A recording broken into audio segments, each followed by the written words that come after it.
So we have some pretty breaking news from a federal judge. We have confirmation that the Trump administration is indeed willfully violating a court order to unfreeze federal spending. We may indeed be in the midst of a constitutional crisis because it seems that the Trump administration is defying the courts for partisan political reasons. And to unpack this breaking news, I brought in an attorney, my friend and yours, and my co-host of Live and Learn every weekday, or excuse me, every week on Wednesdays. Pisco, what the hell is going on? It seems like you've been proven correct. Thank you, Josiah. Yeah, and appreciate again being on your show. It is a constitutional crisis, as I said in our earlier interaction and in a debate I had last week.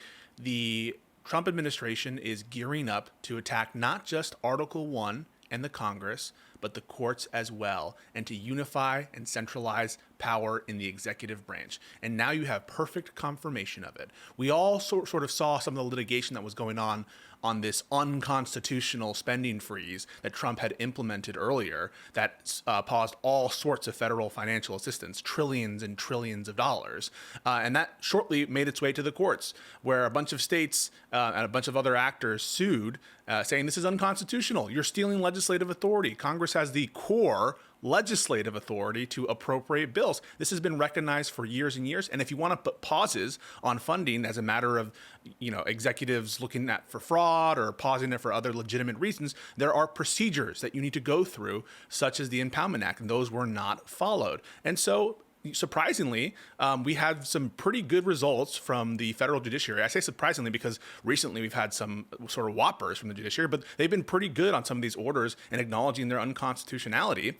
And there have been multiple orders, not just one out of DC, one out of the District of Rhode Island, that have put a pause on the spending freeze. And we all kind of saw that, and we saw the Trump administration continuing to pause funds going to certain places. And so now you have an order, a second order from a court directing the administration to comply with the first temporary restraining order, which I think you've put up right there. Yeah, so let's talk about this for just a second. Actually, I want to say this first, just that way our audience is to whatever question you're the attorney here. The audience might be wondering, okay, perhaps they're overstating, perhaps they're paraphrasing.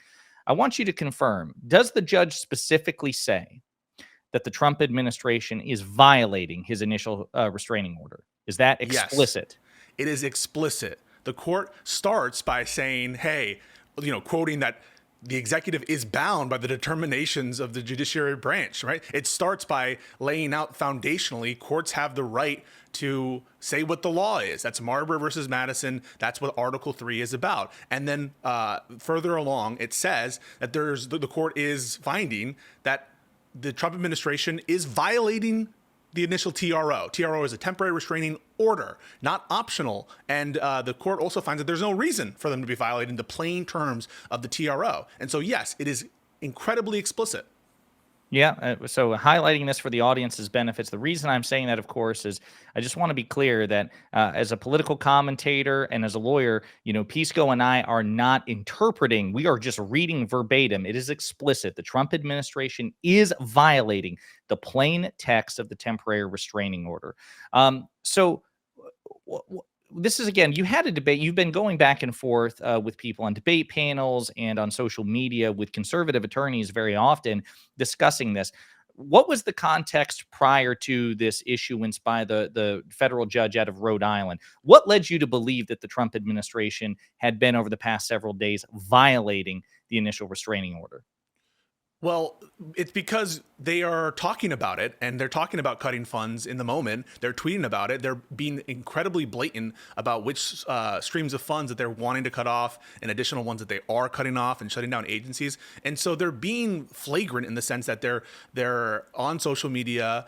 The Elon Musk, who again is head of this purported government office, Doge, is doing all sorts of things that were obviously affecting funding streams. And so I had a deep inclination and suspicion that they were violating the order. And I knew, by the way, that the states and other plaintiffs had sort of raised this in court. I had not commented on it until we got confirmation from the court. But yeah, for me, it was clear that this was on the table. And I knew that eventually there was going to be a standoff with the courts because they have been planning this for a long time. It's in Project 2025. J.D. Vance has talked about it. The Chief Justice of the Supreme Court, John Roberts, has warned about it. Just this week, J.D. Vance, we're pulling it up right now, tweeted that certain court orders are going to be illegitimate and can't intrude on the executive. That's a clear hearkening back to Project 2025 and this theory of that the executive is above the law and that he wants a king, not a president. Yeah, so I pulled this tweet up by J.D. Vance, the current Vice President of the United States, made just yesterday at 10 o'clock in the morning Eastern Time. He says, if a judge tried to tell a general how to conduct a military operation, that would be illegal. If a judge tried to command the attorney general and how to use her discretion as a prosecutor, that's also illegal. Judges aren't allowed to control the executive's legitimate power. So it does seem to be an attitude pervasive in the Trump administration, and quite frankly, the Republican Party writ large, that judicial review is really it's a partisan exercise in the sense that judicial review seems to be only valid, Pisco, when it benefits the Republicans, and then the moment it's inconvenient, then we have to have a question about separation of powers, which is interesting because as you and I have discussed repeatedly, as a broad principle, I have genuine concerns, no matter who is president, no matter what the constitution of the Supreme Court is, with judicial supremacy. This idea that the court has license to issue checks and balances to the other two branches, but can't be checked in turn. I have a huge fucking problem with that. We don't have 9 unelected God kings that issue proclamations from on high. I do believe that the president and Congress should be empowered to check the court as well. I think it has to be reciprocal. I don't think this current Supreme Court interprets it that way. And I want, quite frankly, even a Republican administration, if they were to act in good faith, to bring the Supreme Court to heel, say, no, you will be subject to ethics requirements. You will have a binding code of conduct. We're not going to ask you. We are forcing it on you as the two more powerful branches. But it occurs to me that's not really what J.D. Vance is talking about. He's not talking about... Here's the difference, Josiah. Yeah. You don't think that the president should be above the Congress. All right. There's one thing for you to say the political branches need to have the most power. And it's true that Congress has the power of the purse, the president the power of the sword, and the courts are supposed to have the power of their reason. And recently, reason has been lacking from the Supreme Court. And so I understand some of the frustrations. I actually do. But I have never heard Josiah to argue that the president is both above Congress and the courts, which is what they're doing. Recall what this is all about, right? It's spending freezes, the nebulous thing in your head. Just remember what this is all about. It's about power. Congress is the one who's supposed to pay for things. The president is saying, no, I get to decide. So he's trying to steal legislative authority. And the court is coming in and saying, hey, hold the phone here. You can't take away power from the other branch. And the president is telling him to fuck off. So what we're having here is a constitutional crisis where the executive branch is trying to become an autocracy, where the president is trying to become a king. I wouldn't put it in such stark terms if it weren't happening. And all of my predictions, as you noted, have been vindicated. I was on that debate with some conservative lawyers before. I've been in public discussions before, and they tell me the sky's not falling. There is no problem with the courts. The Trump administration would never defy the courts. And now where are they? They're not, I don't even see them posting anymore. And so we really need to start looking around and seeing who's making sense, who's making the right predictions, and who's calling it correctly about the tenor and actions of this administration. Because it's not the conservatives or the enlightened centrist lawyers who are telling you everything's fine. So let's unpack that a little bit. So there seems to be this attitude I find among some conservative attorneys, quite frankly, but also people who are just Trump aligned in general, be they attorneys or laymen or others, which is that, well, it only matters when the Supreme Court steps in. So, in other words, that the executive, at least when the Republicans are the executive, they have every right to ignore or defy a federal court ruling. But maybe only when the Supreme Court gets involved, that's the final arbitration. Do you accept that basically, if somebody were to come to you and say, Pisco, it's okay because the Supreme Court hasn't stepped in, and only once the Supreme Court stepped in and a Republican executive defies the Supreme Court, then we have a constitutional crisis. Then we have a real issue. Yeah, so no, I do not accept it. Article 3 says the judicial power of the United States shall be vested in a Supreme Court, and as such, inferior courts as Congress may ordain, okay, and establish. So it is absolutely the case that the judicial power of the United States, as referenced in Article 3, is not just the Supreme Court. It is other Article 3 courts that Congress has ordained and established, including the U.S. federal district courts and the U.S. Court of Appeals. And so, no, it is not legitimate for you to violate willfully the orders of a federal judge. There are proper mechanisms and forms of relief that you can take to get to those higher appellate court systems. And in fact, this Supreme Court has bent over backwards to provide those emergency remedies to Trump when they're not appropriate, when they are, in fact, in my opinion, going way beyond the proper, procedures and the proper structure of the law. I'm thinking, of course, of the Trump immunity decision and other cases like that. And they have been quite willing and quite accommodating to Trump in the past. And so this is something different. What's going on here is willful disobedience. It's flagrant disobedience of the court. And it is a constitutional crisis. We need to wake up, folks. We need to wake up and recognize what it is. Because until you recognize that there's a problem, you're not going to fix it. So that's step one, is for people to put their heads on right and recognize that we're in a bad place and we need to get out of it. So again, so to be very clear, this federal judge, John McConnell, out of Rhode Island, his rulings are just as binding on the Trump administration as any other judge, unless those rulings are overturned by a higher authority, which it hasn't been so far, to be clear. That's correct. The judicial power of the United States is vested in both the Supreme Court and in such inferior courts as Congress may ordain and establish. That has been the law of the land. It is not a advisory opinion. He is ruling on a case or controversy, and the president must be brought to heel. The president must be in accordance with the law, and he must follow it. Yeah. So again, I just want to refer the audience to the language here, which is that the defendants, which in this case would be the Trump administration, received notice of the TRO, the temporary restraining order. The order is clear and unambiguous, and there are no impediments to the defendant's compliance with the order. This is the judge's determination. The broad categorical and sweeping freeze of federal funds is, as the court found, likely unconstitutional and has caused and continues to cause irreparable harm to a vast portion of the country. These pauses in funding violate the plain text of the TRO. So, again, to be very clear, the judge is finding that this has violated the temporary restraining order that he has imposed on the Trump administration. Did no ambiguity in this whatsoever.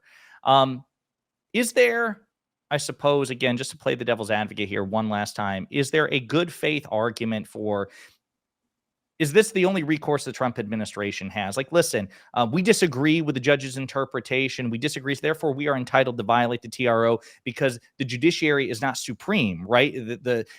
Certainly the president of the United States is more powerful than any single federal judge. A federal judge can't just unilaterally strike this down. The president, if he disagrees, should be able to contest this. And this is a form of contestation. There is no good faith argument here. Joe Biden followed through on court orders all the time, despite the lies and protestations. We talked about it before of the student loan thing, which is a complete lie. Joe Biden followed district courts, courts of appeals, and the Supreme Court of the United States. Presidents have done this. There is no excuse. If the president doesn't like what the judge said, he has a very simple option available to him. Trump Republicans control all forms of government in this country. They control the House, the Senate, and the presidency. The reason why Trump does not go to the Congress to pass a law to do what he wants to do, to pause the funding, to give him increased authority to do these kinds of funding stops, right? He could do all manner of thing with the Congress, which he controls. But the reason he can't do that is he knows he doesn't have a mandate for those actions. He knows that the Democratic will, as established in our actual bodies of Congress, would not go for it. That's why he's taking this executive action. And that's why it needs to be executive action, because he's trying to bypass the democratically elected legislative members of Congress and now the courts. And so the only remedy available to him, and he feels, because he doesn't want to be undermined, is to blatantly and openly violate the court's orders, which is what That's a he's great done. that's a great point. He can appeal this. He can comply with the decision while simultaneously appealing it. He has every right to do that. He also has every right to go to Congress, as you say, because his party controls both chambers of Congress, and to try to adjust the spending that way, either its levels or its allocations. You're right. He has two very viable paths before him that, at least on paper, given the right wing bent of the judiciary and the right wing bent of the legislature, you would think like, hey, listen, you have two perfectly tenable paths, and he's choosing instead to go with the most blatantly unconstitutional one. By the way, if there's a legitimate fraud issue, if there's a legitimate waste issue, present it to Congress. Go bring your findings to Congress and pause it there. Get a pause from your Congress members, from your speaker, your MAGA Mike Johnson. Get a pause with the Senate, which now is in control of the Republicans. But they won't, because they can't, because they know it's all a sham. So we'll conclude with this, having again established the fact that the Trump administration is not potentially, but is in fact explicitly violating the judge's order to unfreeze federal spending. Now that we've established that beyond fact, I'm going to give you the final word. Is there anything you would like to say to the conservative attorneys that you've been sparring with for the past several weeks about the Trump administration's compliance with the judiciary? When you were admitted to practice, you swore an oath to defend and to uphold the law, which is the Constitution and the laws of the states and of the United States. Remember your oath. Call out this blatant, unconstitutional power grab by the administration. I know it's difficult for political reasons, but it is your duty as an officer of the court and as a member of this country to stand up for the republic and defend it from tyrants who want to be kings. And if you have to, just close your eyes and pretend it's a Democrat doing it, if that makes it better going down. So, Pisco, I appreciate it. Where can people find you? Pisco's Hour on YouTube. That's PISOSHOUR. I'm also Pisco on Twitch and Pisco Liddy on Twitter. Perfect. Thank you very much. I'm sure we'll be talking about this again in the near future. Thank you, Josiah.